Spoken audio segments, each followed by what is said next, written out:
ভরসা, তোর বউয়ের উপর এত ভরসা যে চোখের সামনে নিজের বংশের অপমান দেখলি, তুই নিজের মায়ের অপমান হতে দেখলি, তাও তুই বউয়ের কোলে চুল টেনে কথা কইছিস।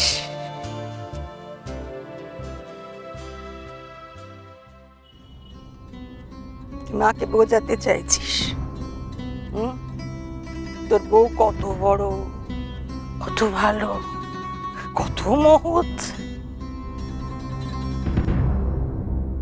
এমন মহৎ যে তার পায়ের ধুলো মাথায় নিলে গঙ্গা চানের পুণ্য হয়।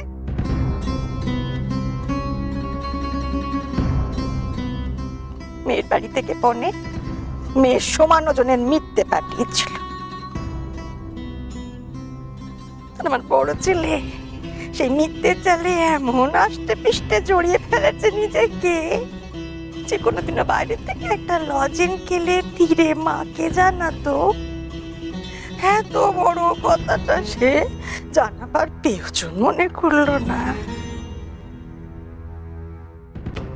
একটা দুটো দিন নয়, এতগুলো দিন ধরে।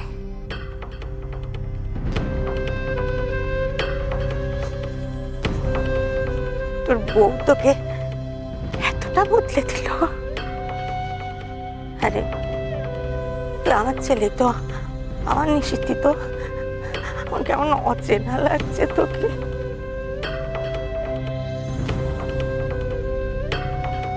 আমারই ভুল, বয়স হয়েছে তো একইটা চোখে টোকে ছানিও পড়েছে। চোখের সামনে তুই কখন এতটা বদলে গেলি আমি দেখতে পাইনি।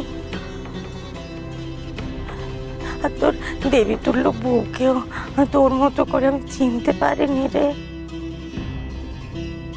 ছি ছি ছি, তোর বউকে নাও যে কত বাজে বাজে কথা বলে ফেলেছি। বল বাবা, এত বড় অপরাধের কি শাস্তি তুই বল?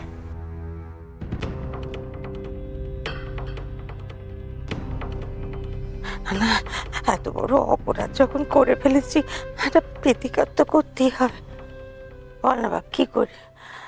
তোর জুতো জোড়া এনে দি নাকি বড় বৌমার জুতো এনে দি আমার মারবি? বল না, বল না, কি করবি? কি করবি বাপ?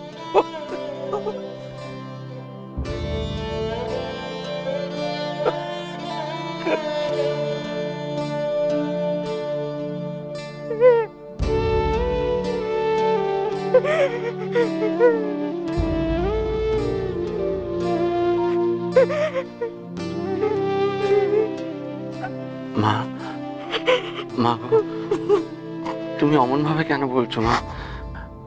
আমরা অন্যায় করেছি। তুমি তুমি আমাদের দুজনকে যা শাস্তি দিতে চাও তা। বাবা, তুই কি আমার আবার জেলের ঘানি বানাতে চাস? না মা, আমাদের ক্ষমা করে দাও মা। মা গো, ও মা, ক্ষমা করে দাও মা। আমার পাপের বোঝা কেন বাড়াচ্ছিস মা?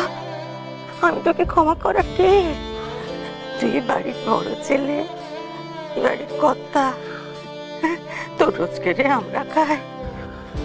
বয়সই বড়, বাড়ির আসল মালিক তো তুই।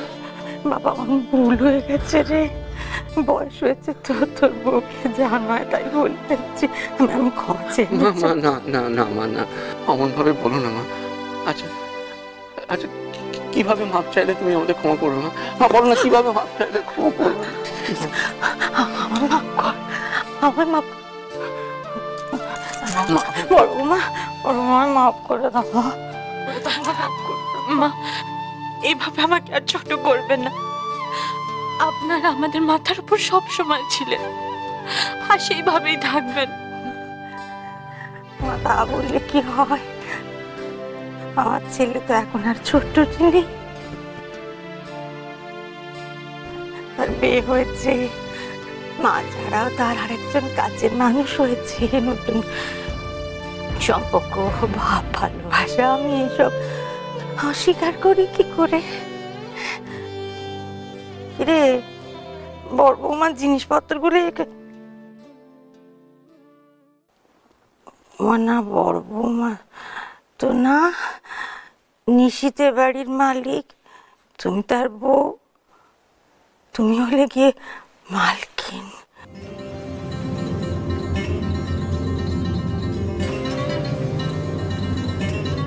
সুন্দরী, সুন্দরী, তুই মালকিনের জিনিসপত্রগুলো নিয়ে মালকিনের ঘরে রেখে আয় গিয়ে। যা যা যা যা যা যা যা।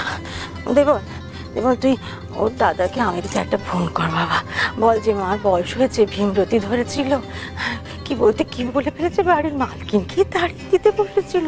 বিতানবাবুকে বলিস আমার যেন ক্ষমা করে দেয়। হ্যাঁ, ও একে নিয়ে থাকবে, চিন্তার কোনো কারণ নেই, একে নিয়ে থেকে রাজত্বী করবে। হ্যাঁ, যা যা যা, তাড়াতাড়ি বলতে, তাড়াতাড়ি বলতে।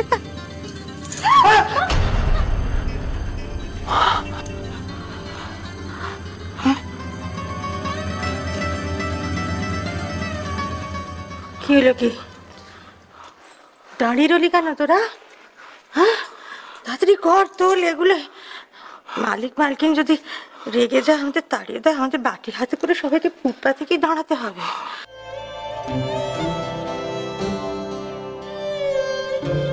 হ্যাঁ, তাড়াতাড়ি কর কর কর কর কর।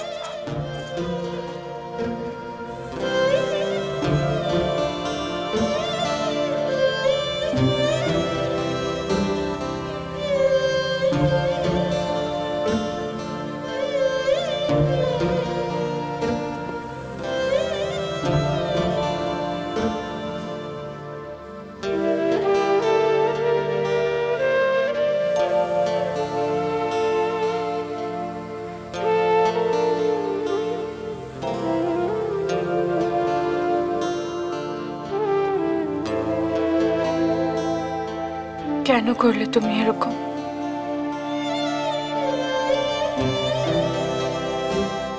তুমি মায়ের কাছে মিথ্যে বললে?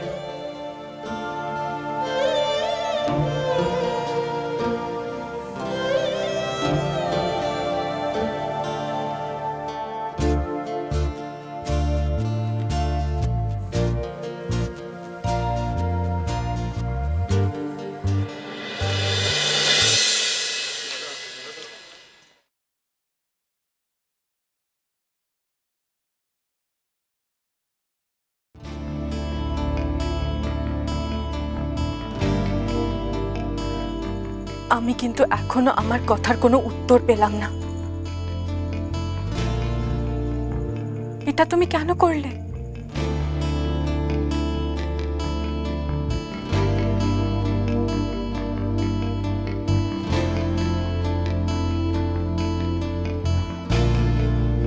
দাঁড়াও,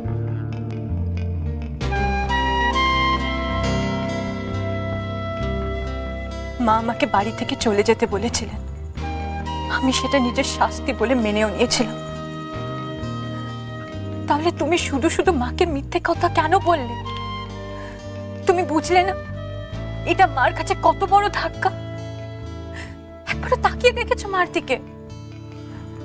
যে মানুষটা তোমার জীবনের সবকিছু, তুমি আজ তাকে আমার জন্য এত বড় কষ্ট দিতে পারলে?